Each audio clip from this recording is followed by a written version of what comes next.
maa ngi leen nuyu baax Serigne Ndiaye bu ñaareel bi dama leen avertissé woon waa benn bokk yaakaar ba ma waxee ba ñuy wax waxi troisième mandat naka ngay demee ci ab guerre ba première guerre di wax guerre bu mujj ba Thérèse Faye bi mu waxee di mitin ne troisième mandat bii élection yi bu ñu ko gagné moo ñu may troisième mandat ñuy waxati Bamba Fall waxati loolu daan ne élection yi bu ñu ko gagné moo ñu may troisième mandat ñoom ñoo yàqal Macky Sall ñetteel bi ñu dugg ci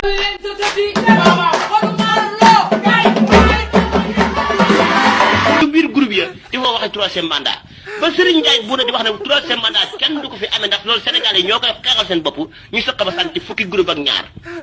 léegi nag gañe nañu te dañoo gañe loolu mooy dëgg maanaam Macky Sall ci boppam Sénégal yi ñoo ko bëggatut billahi Serigne Ndiaye bu ne wax du neex barke alquran ko rek Macky Sall Sénégal yi bëgguñu ko ak bu xoolal ci réew mépp bu ko defoon or ak jamaa Sénégal yi bëgguñu ko loolu la xam lu ko waral mu politique am bii ni muy politique am moo baaxut xaw ma maanaam diggante mag tubaab bi ni muy doxalee moom la Sénégal yi bañ xaw ma daal xaw ma nitam yi nga xam ne ni danoo si soxor si ñaan tëju duñ gis duñ wax ak kenn moo tax moo dem ca kaw ba su maa ngi koy digal mu wàcc leen parce que amuñu benn njariñ ministère yi yëpp na dagg seen baat takk ban dëgg sànni ji géej amul ku ci am njariñ baaxuñu guddi baaxuñu bëccëg Serigne Ndiaye bu naat wax ger nit ñi nan fa jekkee yaa ngi dégg aka sàcc alal réew mi loolu moom lu wértu woon la yaa ngi dégg ba pare tamit wóor na ma ne maanaam nekkuñu nit ñoo xamante ni maanaam ñu néew ma bëgguñu Sénégal ndax duma ko wax ne bëgguñu Sénégal waaye na leen wàcc baaxuñu Sénégal yi dañ leen a jëppi sib leen loolu mooy dëgg sëriñ Mansour yaa ngi nelaw yaay bu waxam du neex seet ñeneen ñu bees teq jar na sa opposition bi mu tànn ci ñeneen dugal leen ci gouvernement bi xool ba xam parce que comme ci wane ko ministre laa la bëgg a def mu def leen ministre loolu mooy dëgg saa sawaat gouvernement bi man loolu laa koy digal mboolem nag ku nekkoon benn bokk yaakaar ñun njëkk ña ba ci ñi mujj ñi na dagg ñëpp takk ban dëgg sànni ji géej loolu la Serigne Ndiaye bu doon di wax parce que amuñu fulla amuñu fayda nit ñu soxla ne siis nañu ba pare tamit mu jël xale yi ndaw teg leen ci terrain bi ñoo xam ne dañuy dox ci social di dox ci terrain bi di saafante nit ñi dugg ci oto yeeg yëpp bàyyi seen rëy ak seen diis gi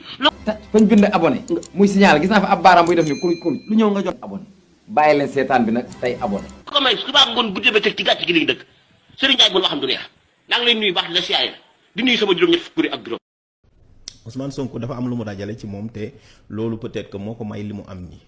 mooy un homme politique da ngay am quelques qualité bu njëkk mooy maanaam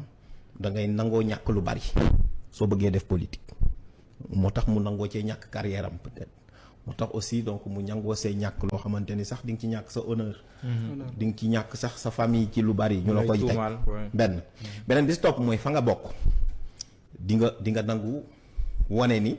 ñeme nga ko attaqué bu mu ñëwee impôt et domaine la njëkk a attaqué ni le directeur des domaines dafa jël 94 milliards ñaar ñetteel bi mooy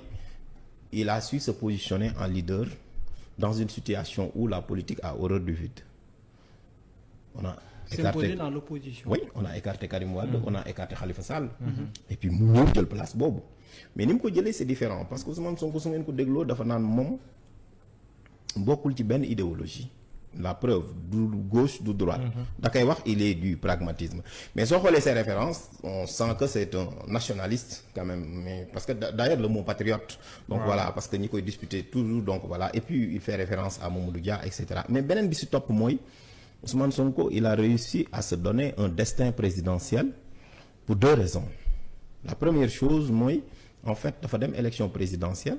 mu jël troisième te élection boobu noonu en réalité dañ ko daan diaboliser tout le temps naan moom c'était le candidat des réseaux sociaux mais la troisième chose mooy li ma la doon wax li mu nangoo ñàkk tuuti mu dem kaso sacrifice tuuti mu dem ci kaso boo xoolee mook Macky Sall en 2021 je pense donc ku nekk da nga taxaw parce que Macky Sall nguuram yëngatu na Ousmane Sonko demoon nañ ba jëbb ko garde à vue donc loolu yëpp mu capitaliser ko mais beneen bi ci topp aussi mu am un discours li ma doon wax ci parcours bi la mais discours am maanaam en fait dafa am cible parce que Ousmane Sonko su ngeen xoolee moom il parle avec les masses populaires la jeunesse te soo xoolee il a un discours cohérent mooy lan man mun nañu waxee sax comme Alain Mink que même su ma nekkoon fonctionnaire j'ai juste fait un voyage au centre du système mais je ne suis pas un homme du système et il faut que ce système on le casse et donc loolu la wax la jeunesse ne leen Afrique nii la war a tëddee les jeunes africains n'ont rien à envier à qui que ce soit.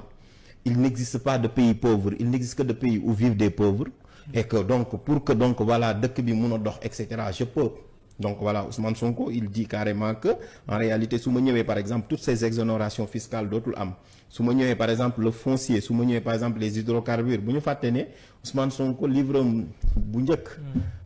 Vision la du programme. Voilà. Solution, vision la. C'est important. Mais bi ci topp, si pétrole ak gaz la. Bu mujj bi mu teg ko sur les territoires. Et c'est important parce que mi ngi wane ni en réalité c'est une gouvernance multiniveau que je pourrais mettre en place. Mais boo xamante ni nii en réalité du am discrimination entre les territoires mooy bu mujj bi ci des mooy les ressources, la redistribution, les inégalités sociales.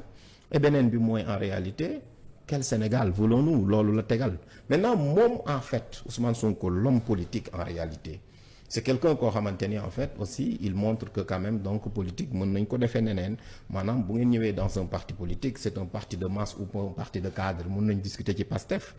Mais parti de masse foofu laay ñëw c'est-à-dire da ko boole bu ngeen xoolee Pastef. su ma xamoon sa kër damay ñëw sukkal la raamal la ni la bul dem ay maam askan wi bu bëggoon Macky gagné moom la ñuy voter bëgguñu mu gagné. Macky lii mu am. ndaw yi ñoo ci ëpp et puis boo xoolee Pastef rarement la ñuy laaj kii lan mooy qualification wala dara la preuve jigéen ñi boo leen gisee dans son parti ils sont beaucoup donc imprégnés. N'est-ce pas dans ce qui se fait lu bëri seen jigéen ñi ñoo koy def benn bi ci topp mooy il a réussi une prouesse parce que il a réussi à fédérer l'opposition autour de lui.